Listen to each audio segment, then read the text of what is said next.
Okay, welcome to part 1 of the checkbook assignment for your consumer science report.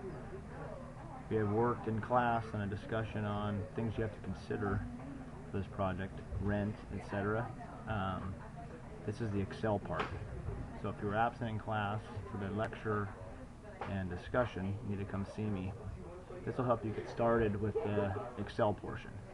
So the first thing I'm going to click on is row 2. I'm going to start typing in my column headers.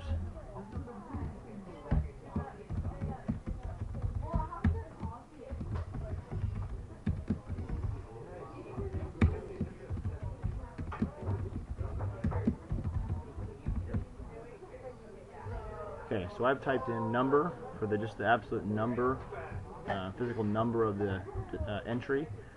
Description was column B. I'm going to describe what it is I'm buying. Category, I'm going to categorize my expense, meaning if I am paying for rent, it's going to go in the rent category. If I'm buying household items from Target to clean my house, I'm going to probably put that in the category of household. If I buy food at Safeway, I'll probably go in the grocery category, etc. The store, where am I buying it from? Debit, credit, and balance are going to be money features, and you're going to enter in the amount that you're either being debited or minused from your account or credited, added to your account. After I add that in, I'm going to format this column headers by highlighting, bold, border, and I'm going to fill it in with a move. I can click on my number 2 here and make it a little bit bigger if needed. Then I can resize my columns. I'm going to go ahead and make this one 5, column width 30. These 2, I'm going to make column width 10. And these 3, I'm going to make the column width 10 as well. I'm actually going to take the C and D and make them 15. Okay. Then a new thing across the top, I can make row 1 a little bit wider. Click and drag all of row 1 there. I hit the button merge and center, and I can change the size of my font here, center it, and I can type in checkbook register for Mr. Dietrich. Okay. Column A, I'm going to want centered, so I'm going to click the center button here. I'm going to go 1, 2, 3, then I'm going to use the copy command. I'm going to select 1 and 2, grab the little black box on the bottom and drag down, I don't know, 20. I told you have to have about 10.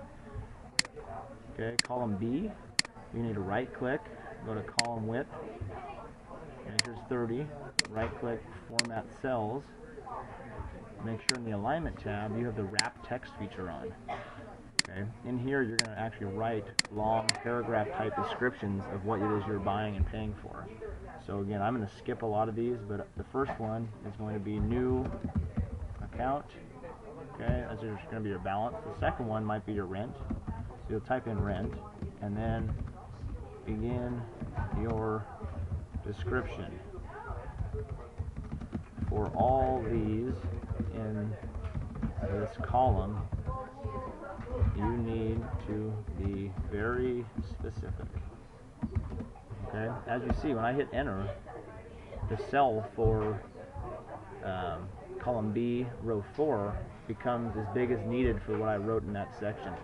If we need to make these wider, I can click and drag and notice how it becomes, less tall. Okay, so I'm going to leave it like that. That third one might be groceries.